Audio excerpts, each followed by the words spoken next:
Good afternoon, students.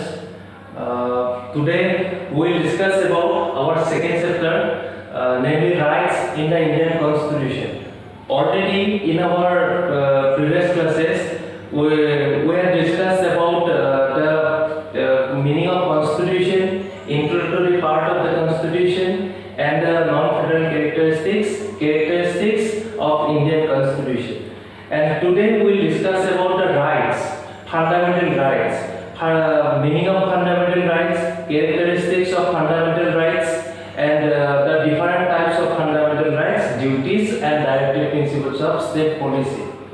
So here we will discuss about the meaning of fundamental rights. So what is fundamental rights and the different definitions of fundamental rights, and before that we should know about the Constitution and the relationship between Constitution and the fundamental rights. So already we know about that every country has a constitution. Every country in the world has a constitution, and the constitution clearly defines about the powers and function of the government. আমি আজি আমাৰ দ্বিতীয় অধ্যায়ৰ বিষয়ে আলোচনা কৰিম। দ্বিতীয় অধ্যায়ত আমাৰ মৌলিক অধিকাৰ সম্পৰ্কে উল্লেখ কৰা আছে। মৌলিক অধিকাৰৰ অৰ্থ, মৌলিক অধিকাৰ, বিভিন্ন প্ৰকাৰৰ মৌলিক অধিকাৰৰ বৈশিষ্ট্য আৰু নিৰ্দেশাত্মক নীতি আৰু কিছুমান কৰ্তব্যৰ কথা দ্বিতীয় অধ্যায়ত সন্নিৱিষ্ট কৰা হৈছে। আমি মৌলিক অধিকাৰৰ অৰ্থ, মৌলিক অধিকাৰৰ বৈশিষ্ট্যসমূহৰ বিষয়ে আজি এটা আলোচনা কৰিবলৈ লৈছোঁ। আমি মৌলিক অধিকাৰৰ বিষয়ে আলোচনা কৰাৰ আগতে আমি জানিব লাগিব যে সংবিধান আৰু মৌলিক অধিকাৰৰ মাজত কি সম্পৰ্ক এটা জড়িত হৈ আছে। So Indian Constitution clearly defined about the powers and function of the government, and Indian Constitution also defines some limitations over the power and function of the Indian government. So Indian Constitution define limitations over the powers and function of the government. That's why the government cannot overtake in our will, in our rights. So ইয়াতে কি হয় যে প্ৰত্যেক ৰাষ্ট্ৰতে এখন এখন সংবিধান থাকে।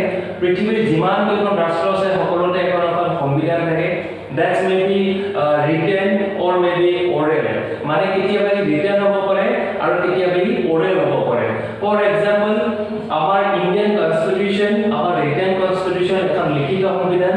ইংলেণ্ডৰ কনষ্টিটিউচন oral হয়, মানে মৌখিক।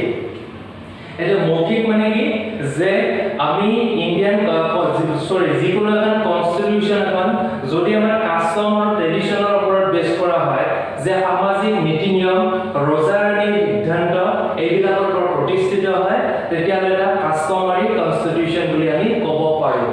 সো ব্ৰিটেইনৰ সংবিধানখন এখন কাষ্টমাৰী কনষ্টিটিউচন য'ত কোনো ৰিটেন প্ৰভিজনছ নাথাকে, কিন্তু আমাৰ ইণ্ডিয়ান কনষ্টিটিউচনখন হ'ল written constitution, one type of written constitution. So Indian Constitution clearly কোৱা আছে যে গভৰ্ণমেণ্ট চৰকাৰৰ ক্ষমতা আৰু কাৰ্যাৱলী সম্পৰ্কে আলোচনা কৰা আছে, কিন্তু সংবিধানে অকল ক্ষমতা আৰু কাৰ্যাৱলী সম্পৰ্কে আলোচনা কৰি থোৱা নাই। ই চৰকাৰৰ কিছুমান সীমাবদ্ধতা প্ৰদান কৰিছে, আৰু এই সীমাবদ্ধতাসমূহে এই কাৰণে সংবিধানত উল্লেখ কৰা আছে যাতে জনসাধাৰণৰ ইচ্ছা, জনসাধাৰণৰ আকাংক্ষা পূৰণত কেতিয়াও বাধা হ'ব নোৱাৰে। সো সেই কাৰণে ভাৰতীয় সংবিধানে জনসাধাৰণৰ অধিকাৰ অটুট ৰাখিবলৈ চৰকাৰৰ কাৰ্যকলাপৰ ওপৰত কিছুমান নিয়ন্ত্ৰণ আনি দিছে। সো আমি ক'ব পাৰোঁ Indian constitution give limitations over the actions of the government. Why?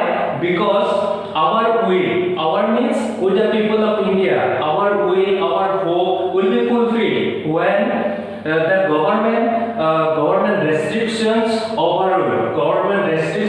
overrule in their actions related to the rights of the people of India.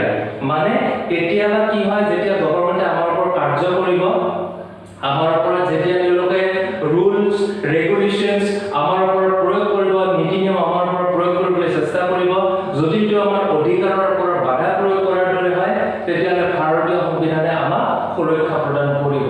So সেই কাৰণে সংবিধান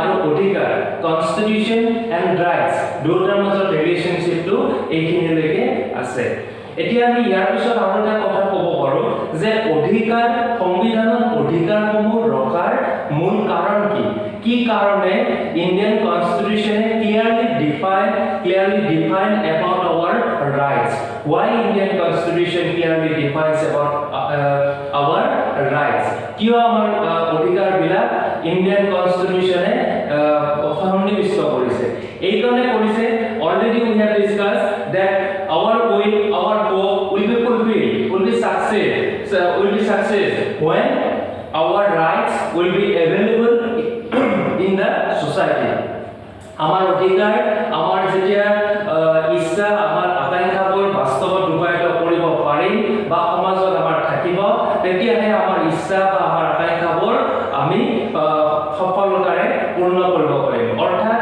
মোৰ ইচ্ছা এই ইচ্ছাটো মই তেতিয়াহে পূৰণ কৰিব পাৰিম যেতিয়া মোৰ অধিকাৰ সমাজত থাকিব সো সেইকাৰণে কৈছে Indian constitution clearly define about our rights in the society that people can work can do their work according to their will and their rights and their hope so etu kotha koise so eikinileke hoise Indian constitution and the rights ei gotekinir majot eta relation etia ami aho fundamental rights what do you mean by fundamental rights বা মৌলিক অধিকাৰ মানে কি মৌলিক অধিকাৰ মানে হ'ল এনেকুৱা কিছুমান অধিকাৰ যিবিলাক অধিকাৰ কোনো না অনুষ্ঠান প্ৰতিষ্ঠান কোনো ব্যক্তি বিশেষ কোনো চৰকাৰ কোনো দল সংগঠন কোনো দেশে কেতিয়াও ইয়াৰ পৰা বাধা আৰোপ কৰিব নোৱাৰে ফৰ এক্সাম্পল আমাৰ ভোটদানৰ অধিকাৰ আছে আমাৰ শিক্ষাৰ অধিকাৰ আছে এই অধিকাৰসমূহ আমাৰ পৰা বঞ্চিত কৰিব নোৱাৰে আমাৰ পৰা কাঢ়ি নিব নোৱাৰে কিহৰ কাৰণে কাৰণ এইবোৰ আমাৰ জন্মগত অধিকাৰ by birth we are Indian আমি জন্মগতভাৱে আমি ভাৰতীয় হয় আৰু as an Indian আমাৰ এইবিলাক ৰাইটস আছে যে আমাৰ এটা নিজৰ আমাৰ এটা ইচ্ছা আছে বা আমাৰ নিজৰ এটা অধীনস্থ বিষয় যাতে আমি এই অধিকাৰসমূহ উপভোগ কৰিব পাৰো so Indian constitution clearly define the rights of the people and those rights cannot violated by any person by any institution any country any government that is called fundamental rights মানে fundamental rights মানে হল এইবিলাক অধিকাৰ যিবিলাক অধিকাৰ কেতিয়াও খৰ্ব কৰিব নোৱাৰি কেতিয়াও নোহোৱা কৰিব নোৱাৰি কোনো ইয়াক নস্যাৎ কৰিব নোৱাৰে এইখিনিলৈকে আমি fundamental rights মিনিং বুলি আমি ক'ব পাৰো বা এটা ইন্ট্ৰোডাক্টৰি পাৰ্ট বুলি আমি ক'ব পাৰো কিন্তু ইণ্ডিয়ান কনস্টিটিউচনত ফান্ডামেন্টাল ৰাইটস খিনি ইনক্লুড কিয় কৰিলে কি কাৰণে ইণ্ডিয়ান কনস্টিটিউচনৰ এনেকুৱা এটা তেওঁলোকে বিবেচনা কৰিলে যে ৰাইটস বিলাক আমাৰ ইণ্ডিয়ান কনস্টিটিউচনত ইনক্লুড কৰিব লাগে যে the makers of the Indian constitution try to include those rights which are mandatory for the people mandatory for the society mandatory for the welfare of the society or welfare of the people so যিবিলাক অধিকাৰ বাধ্যতামূলকভাৱে আমাৰ জাতীয় জীৱনৰ লগত জড়িত হৈ থাকে সেইবিলাক অধিকাৰৰ সংবিধানত সন্নিবিষ্ট কৰাটো এটা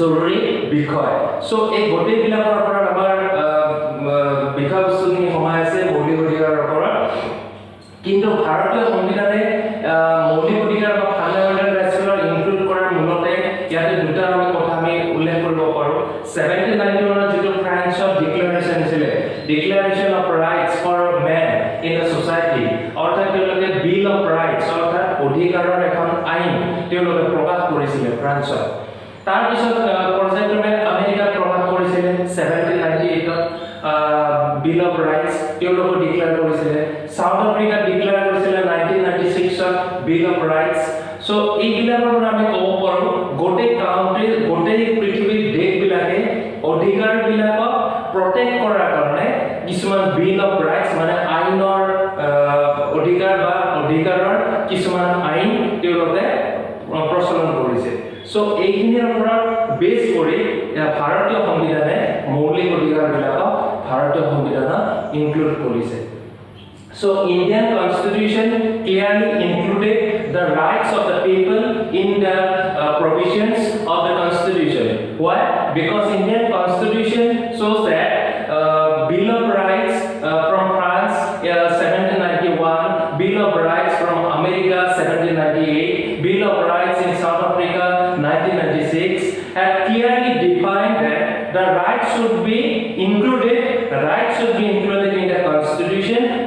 protecting the welfare of the people, for protecting the hope of the people, will of the people. মানে ইন্ডিয়ান কনস্টিটিউশনে এইবিলাক এই কাৰণে কাম কৰিছিল যাতে মানুহৰ অধিকাৰবিলাক সংৰক্ষিত হয়। ইয়াৰ পিছত আৰু আমি এটা ক'ব পাৰো যে rights means will of the people. আমি এটা আগতে ডিসকাস কৰিছিলো এইটো সেন্টেন্স যে rights means will of the people. So here rights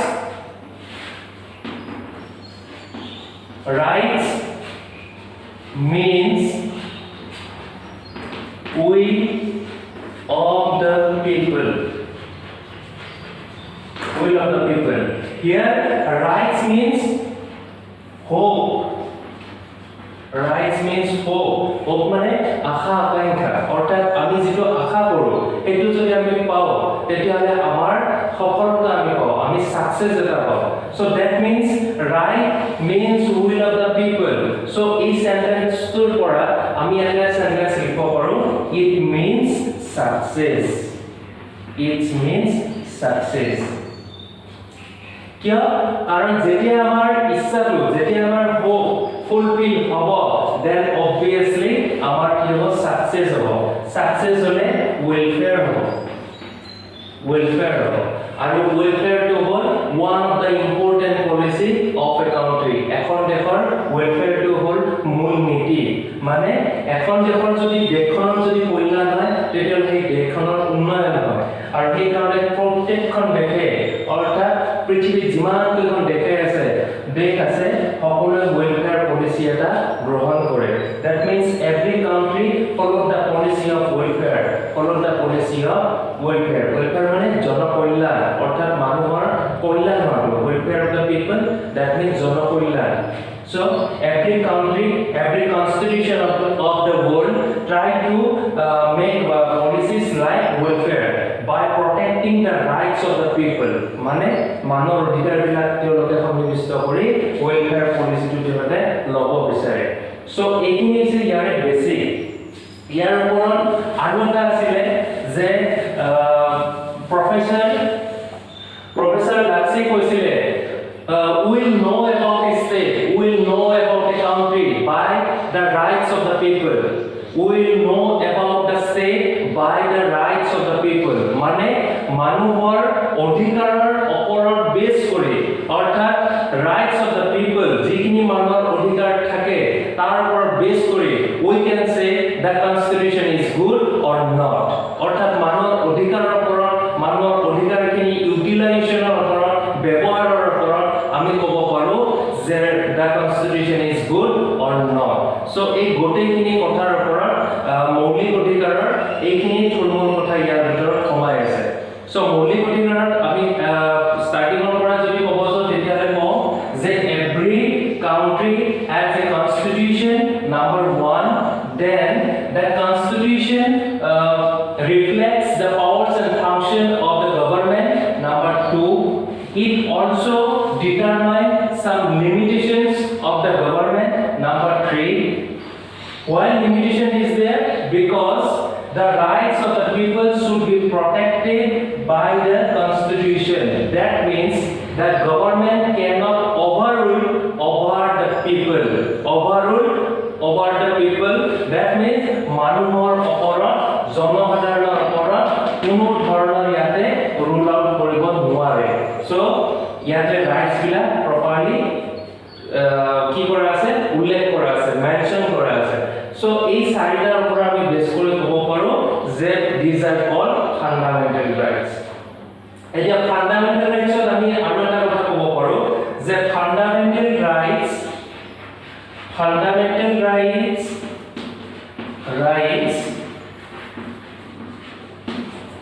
are absolute.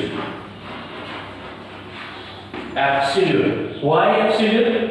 Because no one can violate fundamental rights. No government can violate fundamental rights. No institution can violate fundamental rights.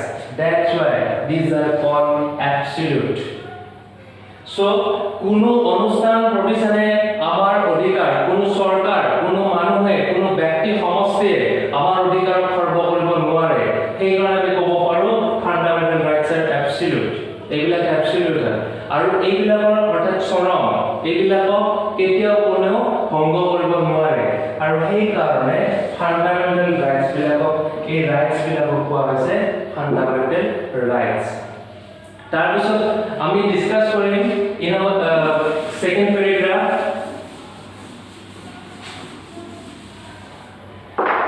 second paragraph article 12 13 to 35 related with fundamental rights first two article are related to provisions which are related to the fundamental rights and other article 14 from article 14 to 35 are clearly defined about different types of fundamental rights. So we'll discuss this type of articles in a later class or next classes. We'll discuss about article 14, article 15, article 16 and so on. So article 12 and article 13 related with the provisions of the fundamental rights. Article 12 means the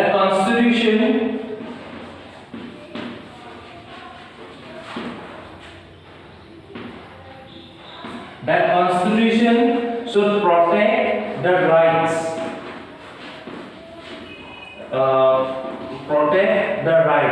in the society. The Constitution means the law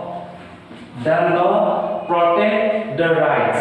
So every law, every constitution protects the rights of the people. That's why this law and the constitution will be protected the rights of the people from 1950. অর্থাৎ ইয়াত আমি ক'ব পাৰো article 12 ৰ পৰা 12 13 14 15 এনেকে article 35 লৈকে আমাৰ মৌলিক অধিকাৰসমূহৰ বিষয়ে উল্লেখ কৰা আছে কিন্তু ইয়াৰে আৰ্টিকল 12 and আৰ্টিকল 13 দুটা ব্যৱস্থাৰ কথা দুটা আইনী ব্যৱস্থাৰ কথা কৈছে যি আইনী ব্যৱস্থা দুটা অধিকাৰৰ সুৰক্ষাৰ কাৰণে কিছুমান শাসন ব্যৱস্থা বা কিছুমান ইয়াতে আইনী প্ৰক্ৰিয়াৰ কথা উল্লেখ কৰিছে আৰ্টিকল 12 ত কোৱা আছে যে ভাৰতীয় সংবিধানে ভাৰতীয় অধিকাৰসমূহক সৰ্ব কৰাৰ কোনো ব্যৱস্থা এটা নাৰাখিব অৰ্থাৎ ভাৰতীয় সংবিধানে সকলো প্ৰকাৰে 1950 অৰ্থাৎ 1950 চনৰ পৰা যিমান বিলাক ব্যৱস্থাৰ জৰিয়তে অধিকাৰসমূহক তাত উপস্থাপন কৰা হৈছে এই সকলোবিলাক অধিকাৰক কোনো এটা প্ৰকাৰে ভংগ হ'বলৈ নিদিয়ে আৰু আৰ্টিকল 13 দুটা প্ৰভিজন আছে first provision is in 1950 in 1950 there was no provision by protecting the rights of the people and after 1950 there were the first provisions in Indian constitution that protects our rights so during 1950s such type of laws which are violated human rights which were violated our fundamental rights those laws should be restricted means the laws which are violated which are given restrictions over the utilization of our fundamental rights these type of rights should be restricted by the constitution through article 31 clause 1 so first provision কৈছে 1950 চনৰ সময়ছোৱাত আমাৰ যিমানখিনি আইনী ব্যৱস্থা বা যিমানখিনি আইনী প্ৰক্ৰিয়া বা যিমানখিনি আইন ব্যৱস্থাই আমাৰ অধিকাৰসমূহৰ ওপৰত বাধ্যবাধকতা প্ৰদান কৰি আহিছিলে এই সকলোবোৰ বাধ্যবাধকতাৰ পৰা বাধ্যবাধকতা নোহোৱা হৈ যাব অৰ্থাৎ এই আইনবিলাকে উঠাই দিয়া হ'ব যিবিলাকে আমাৰ অধিকাৰৰ ওপৰত হস্তক্ষেপ কৰি আহিছে so it is article clause 1 from article 13 from clause 2 every local government every state government every national government every union territorial government make some laws for protecting the rights make some laws for protecting their rights. That means every parts of the country make some laws for protecting our fundamental rights. মানে আমাৰ দেশৰ যিমানবিলাক স্থানীয় যিমানবিলাক ৰাজ্যিক যিমানবিলাক দেশীয় বা কেন্দ্ৰীয় চৰকাৰ থাকিব সকলোবিলাকে আমাৰ অধিকাৰসমূহ যাতে খৰ্ব নহয়, অধিকাৰসমূহ যাতে ভংগ নহয় তাৰ কাৰণে কিছুমান আইনী ব্যৱস্থা গ্ৰহণ কৰিব বা কিছুমান আইন প্ৰণয়ন কৰিব। So article 1 related to the article clause 1 related with or says that during 1950s those laws which are violated our fundamental rights, these type of laws should be restricted by the Indian Constitution.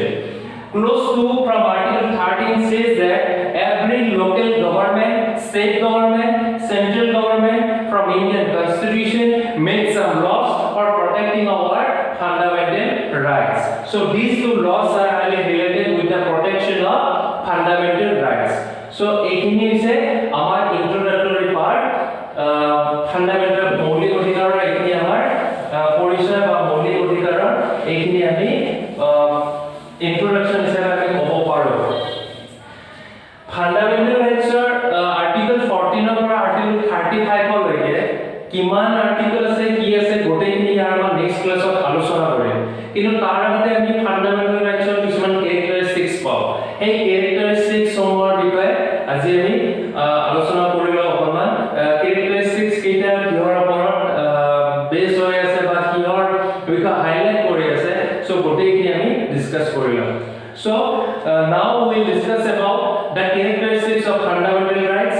So the characteristics of fundamental rights, in the first one we can say these are integral part of the Indian Constitution. These are integral part of the Indian Constitution. Why? Because part 3 and article 14 to 35, part 3 and article 14 to 35 related with the fundamental rights, related with the concept of fundamental rights, or these articles clearly define about different types of fundamental rights. So we can say fundamental rights by including it in part 3 and articles like 14 to 35, 14 for 15, 16, 17, 18. So we can say these are integral part, or we can say fundamental rights and the Constitution both have an internal relationship. So as an integral part, the fundamental rights included by part 3 and article 14 to 35 from the Indian Constitution. So ভাৰতীয় মৌলিক অধিকাৰ বা মৌলিক অধিকাৰসমূহ ভাৰতীয় সংবিধানৰ এটা অবিচ্ছেদ্য অংগ। অৰ্থাৎ কিহৰ কাৰণে? কাৰণ অধ্যায় 3 আৰু অনুসূচী 14 পৰা আমি 35 লৈকে অৰ্থাৎ 14 to 35 লৈকে আমি যদি বিভিন্ন প্ৰকাৰৰ মৌলিক অধিকাৰৰ বিষয়ে চাবলৈ যাওঁ তেতিয়ালে আমি ক'ব পাৰো যে মৌলিক অধিকাৰসমূহ ভাৰতীয় সংবিধানত ভালদৰে উপস্থাপন কৰা হৈছে। সেই ফালৰ পৰা মৌলিক অধিকাৰ আৰু ভাৰতীয় সংবিধানৰ মাজত এটা ইন্টিগ্ৰেশন থাকে বা এটা ৰিলেশনশিপ থাকে, আৰু এই আমি ক'ব পাৰো যে মৌলিক অধিকাৰসমূহ ভাৰতীয় সংবিধানৰ এটা অবিচ্ছেদ্য অংগ। তাৰপিছত in our second point, detailed and comprehensive. Detailed and comprehensive means part already we have discussed. Part 3 article 14 to 35 of the Indian Constitution clearly define about different types of fundamental rights. So every article provisions for a particular rights for the individual. So article 14, article 15, article 16, article 14 clause A, B, C, D, E, F. So these are called some provisions, and these provisions, each and every provisions are related with each and every rights of the individual. So clearly defined, clearly detailed by the Indian Constitution, and these are comprehensive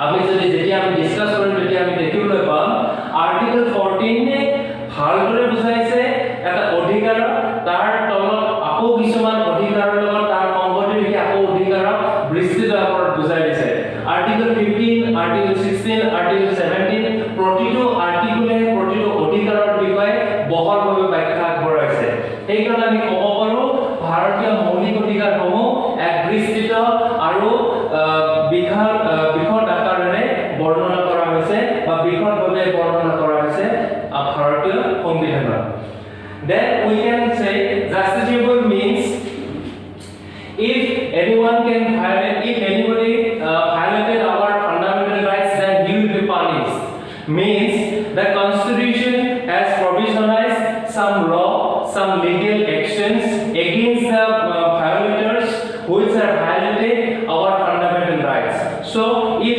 anyone violated our fundamental rights then he will be punished by law so here we can call justiciable means protection of fundamental rights by law by provisions of the Indian Constitution or we can say by the Supreme Court by the decision of Supreme Court we can protect our fundamental rights so we have five provisions five rights by protecting our fundamental rights like habeas corpus mandamus prohibition certiorari querendo these are five rights these rights are protected our fundamental rights or you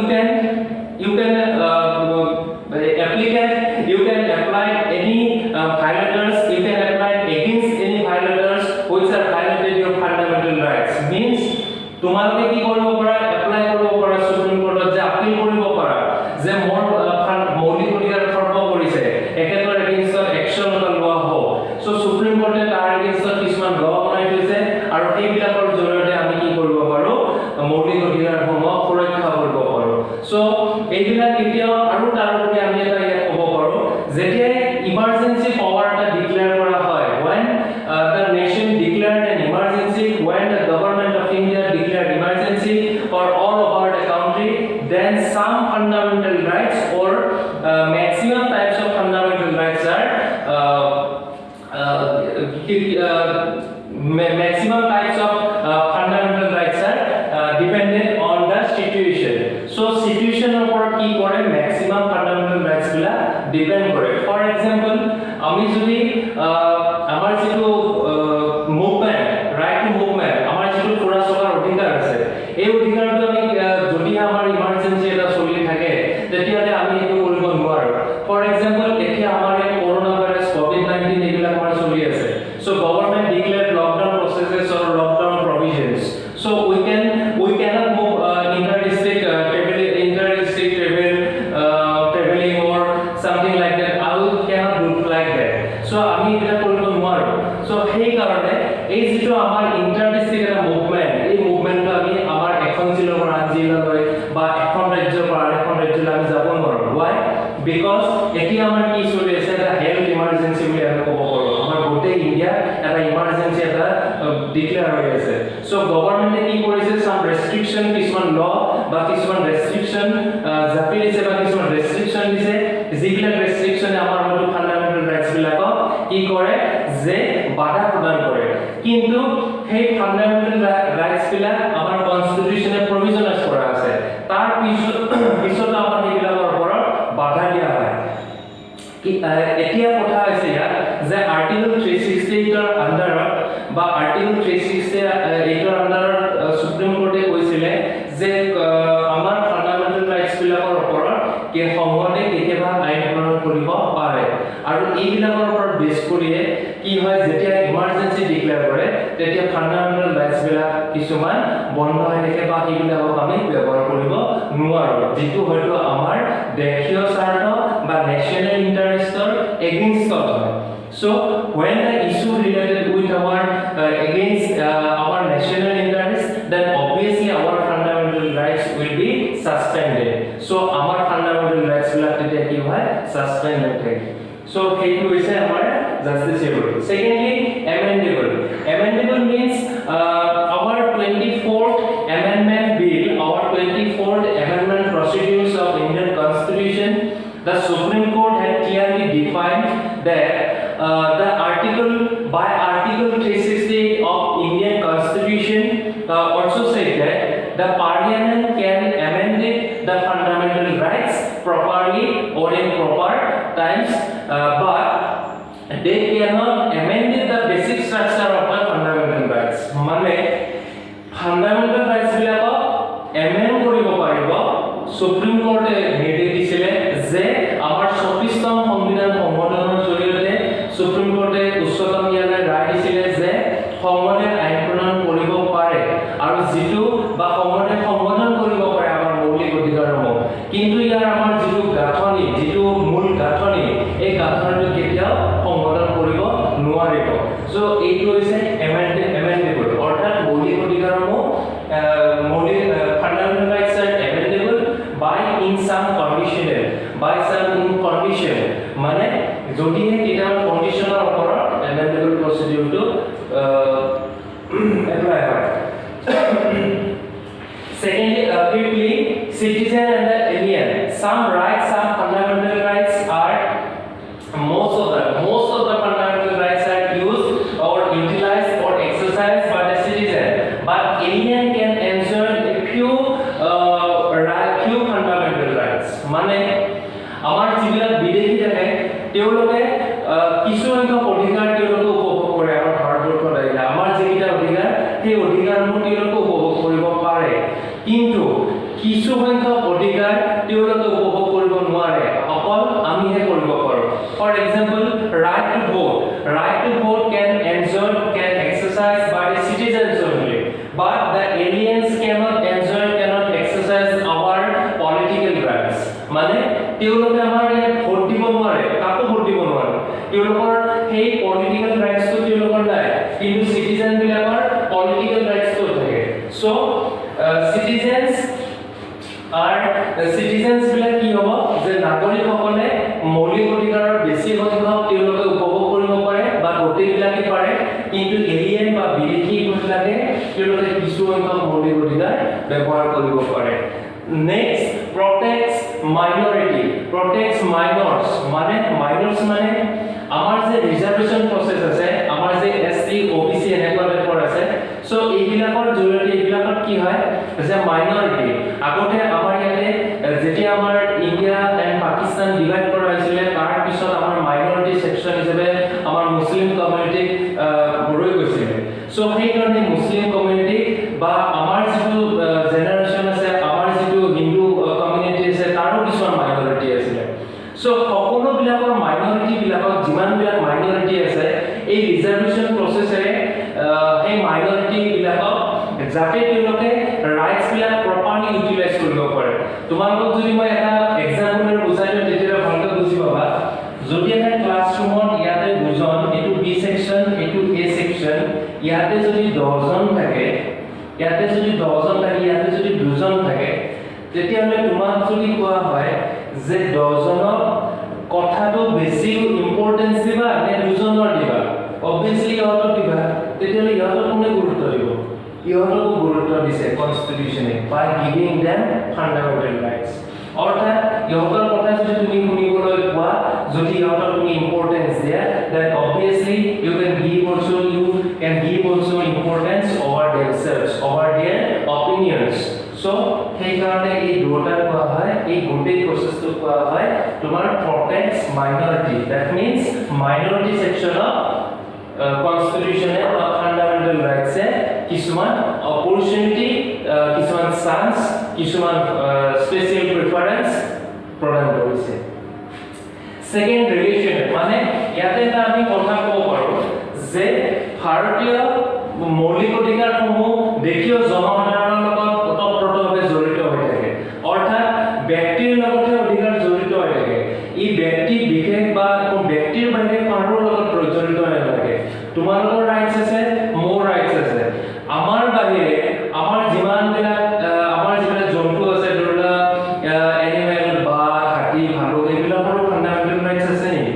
এইবিলাকৰটো fundamental ৰাইটছটো constitution কোৱা নাই কাৰণ অকল human বিংছকে দি কৈছে so মানুহজন কেনেকুৱা হ'ব মানুহজনে কেনেকুৱা কাম কৰিব এই সকলোবিলাকৰ ওপৰত বেছ কৰিহে ফান্ডামেন্টাল ৰাইটছ ইউজ কৰিব পাৰে সো দুটাৰ মাজত এটা ৰিলেচন আছে relation means human behavior and human attitude and human will human hope মানে গোটেইটাৰ মাজত এটা ৰিলেচন থাকে মই কি ইচ্ছা কৰোঁ এতিয়া মই যদি কওঁ যে আমেৰিকাখন মোৰ হ'ব লাগে আমেৰিকা মোৰ হ'ব লাগে গোটেই পৃথিৱীখন ইণ্ডিয়া হ'ব লাগে গোটেই পৃথিৱীখনৰ নাম ইণ্ডিয়া হ'ব লাগিব কিয় যদি এনেকৈ তোমাক সুধো তেতিয়া বা তোমালোকে যদি সুধা তেতিয়া মই ক'ম যে মোৰটো বাক স্বাধীনতাৰ অধিকাৰ আছে ৰাইট টু স্পীচ মোৰ কথা কোৱাৰ অধিকাৰ আছে গতিকে পৃথিৱীখন আমাৰ ইণ্ডিয়াত হ'ব লাগিব সেইটোতো অধিকাৰ এটা মানে ভেলুলেছ এইটোতো কোনো কথা নাই তেতিয়াহ'লে অবভিয়াছলি মই পাগল বুলি ক'ব লাগিব নহ'লে মোৰ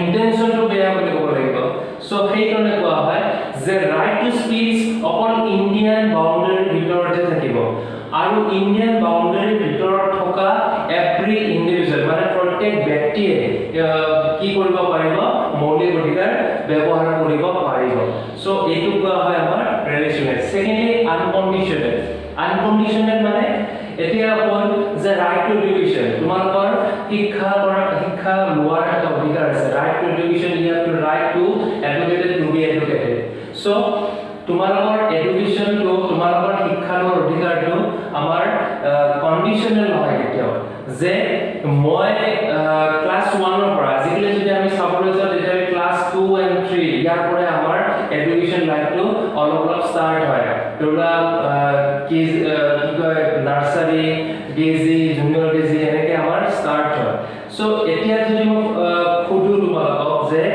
সৰু ল'ৰাজনৰ শিক্ষাৰ অধিকাৰ নাই নেকি যদি আমি কওঁ যে তই কৰিব নোৱাৰ তই কমপ্লিটলি স্কুলত যাব নোৱাৰ তেতিয়াহ'লে কি তোমাৰ এগেইনষ্টত কেছ কৰিব পাৰে কিয় কাৰণ তাৰ ৰাইট টু এডুকেশ্যন ইয়াৰ ওপৰত তুমি বাধা দিছা সো সি তোমাক কেছ কৰিব পাৰে তোমাৰ শাস্তি হ'ব ইভেন তোমাৰ জেল হ'ব পাৰে সো সেইকাৰণে এতিয়া স্কুলত আহিব দিব পাৰোঁ এই স্কুলত আহি বহিব পঢ়িব গোটেইখিনি যি লাগে সুবিধা গোটেই অপৰচুনিটি পাব তাৰ পঢ়াটো তাৰ নিজৰ অধিকাৰ কিন্তু তাৰ পঢ়াৰ কাৰণে মোটিভেট কৰাটো হয়তো টিচাৰখিনি দৰকাৰ সো মোটিভেটটো তোমাৰ মৌলিক অধিকাৰত নপৰে কিন্তু সি পঢ়া তাৰ যিটো পঢ়া আহিব লাগে সেই যিটো ডিউটি বা সি আহিব লাগে এইটো তাৰ মৌলিক অধিকাৰ সো সেইকাৰণে এইটো তেতিয়া কণ্ডিশ্যনৰ ওপৰত ডিপেণ্ড নকৰে যে মই এতিয়া সৰু আছোঁ মই স্কুলত যাব নোৱাৰোঁ মই এতিয়া সৰু আছোঁ মই কথা ক'ব নোৱাৰোঁ মই এতিয়া সৰু আছোঁ মই এতিয়া ধৰ্ম এটা ল'ব নোৱাৰোঁ ৰাইট টু ৰিলিজিয়ন মই এতিয়া সৰু আছোঁ মই ফুৰা চকা কৰিব নোৱাৰোঁ